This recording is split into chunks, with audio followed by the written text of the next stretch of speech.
Coming soon to theaters. Good day, mates. Today we will delve into one of the dark and perilous corners of the history of Australia, the Great Emu War of 1932. To set the stage, after World War I, there were many veterans of Australia who required a place to work. Unable to provide work for everyone, the Aussie government made the decision to provide money and land to over 5,000 World War I veterans. With the Great Depression sweeping the land of Australia, these soldiers turned farmers were encouraged to increase their wheat production while being paid less for their efforts. Now you might be wondering, why would an emu war even take place? Well, that is a good question. These difficulties were amplified by the influx of emus to the land.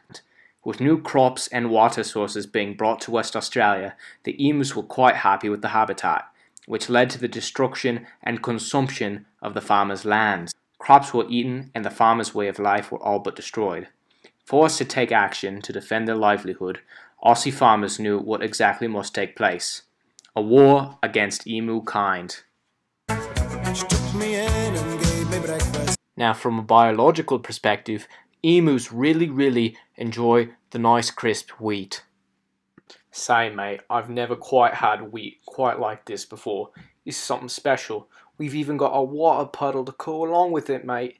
This is brilliant. I absolutely love it.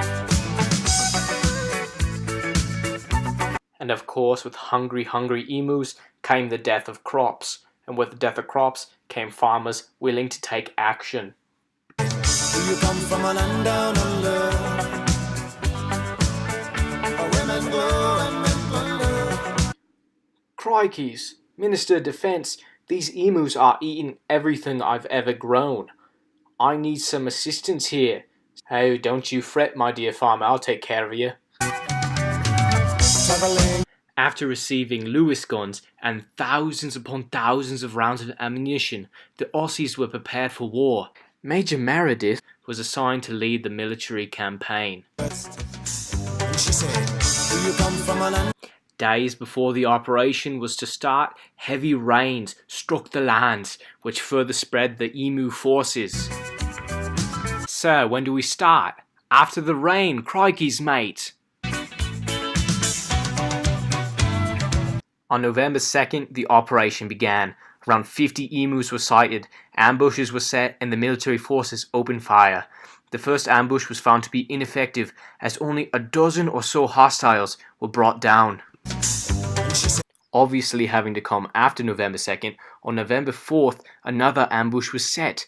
The ambush sprung on more than 1,000 emus. However, after only 12 birds were able to be killed, the guns had jammed. In the face of adversity, emu leaders began to rise up.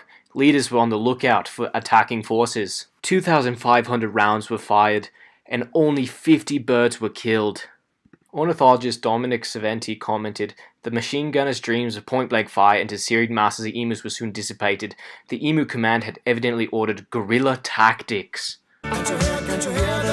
Australian House of Representatives addressed the operation, which shed negative press coverage. Pearce withdrew the military personnel from the war.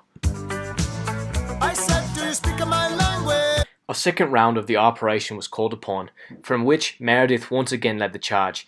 Yet again, the operation was unsuccessful. After the war, bounties were placed on the birds.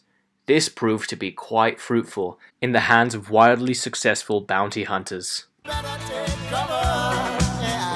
In the end, the war ended, and now emus roam the outback of Australia. A special shout out to my credits. I met a strange lady, she made me nervous.